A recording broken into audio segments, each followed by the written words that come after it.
تليف الرئة الصامت والإجهاد التنفسي. ضيق تنفس متزايد وسعال جف دون إنفلونزا. انتبه لصحة رئتيك. تلاحظ أن المجهود البسيط كصعود السلم أصلح يسبب لك ضيقا في التنفس، مع سعال جف مستمر لا يخرج بلغما.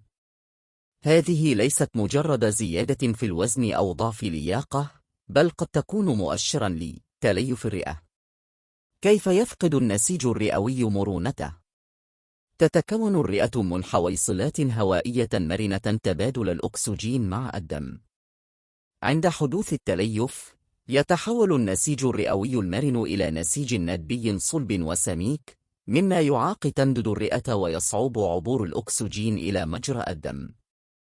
علامات تستوجب الفحص: تعجر الأصابع، انتفاخ وتغير شكل أطراف الأصابع والأظافر نتيجة النقص المزمن للأكسجين.